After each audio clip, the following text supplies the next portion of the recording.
Hi, it's Wednesday the 27th of May today, and I don't know about you, but one of the things that we've been doing during lockdown is we've been ordering more stuff from the internet, and it's always very exciting when something comes to see what it is that we've ordered. Well, a few weeks ago, our bathroom scales were playing up. There were great fluctuation. You'd get on them, get off, get on again. The weight would be different. It would be up, down, and quite a big variation. So we needed some new ones. So we ordered these Weight Watcher scales. They look great, and we got them out of the box and got on them. Well, what a shock when I got on them. I couldn't believe how much heavier I was than I thought I was. I mean, I knew I was heavy, but not that heavy. So even if I stood on one leg, if I leaned over to one side, made no difference. These were good scales, but the warning was terrible. Clearly, too much lockdown nibbling going on. So now Jill and I are trying out the 5-2 diet. And if you pass me on the street, well, you need to beware that I've become a bit of a bore when it comes to calorie counting. Do you know that in 10 grams of butter, which isn't that much, there are 70 calories? Absolutely shocking. Well, in Deuteronomy, we're still in Deuteronomy in our evening prayer readings at the moment.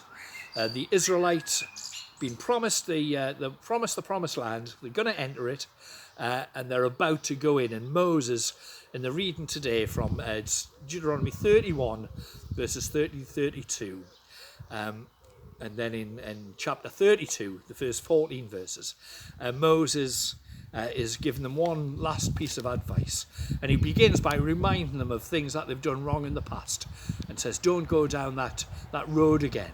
You know, you're going to enter this land and you need to live successfully in it. And the other reading that's set for tonight is in 1 John chapter 3, verse 11 to the end. And there's a similar theme, and it's a letter sent by John, one of Jesus' disciples, and it's years after the crucifixion and the resurrection. And John is writing this letter, and it's a warning. It's a warning to the followers of Jesus about straying away from God's commandments, to love God and to love your neighbour.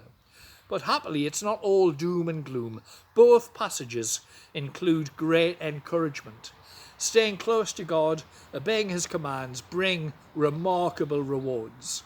In Deuteronomy, we read of God's physical provision, being fed with the fruit of the field and the fattened lambs. And in 1 John, we read of God's spiritual provision, the living God sending his Holy Spirit to live in our hearts. Warnings and encouragements. Well, what do they have to do with us? Well, you might be interested to know that since Jill and I got these new scales and we've taken notice of the warning, we've started to lose a bit of weight, and we can gradually see some of the pounds falling off. And I found that a great encouragement and a great motivator. And I still have a long way to go, as you can clearly see, but I intend to keep trying. As Christians, we need both warnings and encouragements to help us lead healthy spiritual lives.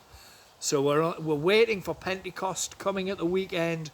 We had Ascension on last week, and now we're leading up to Pentecost Sunday, and it's the time when the Holy Spirit, we're reminded again how the Holy Spirit was poured out on the church, and this is a great time to give ourselves a bit of a spiritual checkup. Listen to the warnings of our heart. If we've said or done something that we feel bad about, well, we have an opportunity to put it right and be determined to do better in the future. But also remember to be encouraged. Be encouraged by the knowledge that God forgives our mistakes.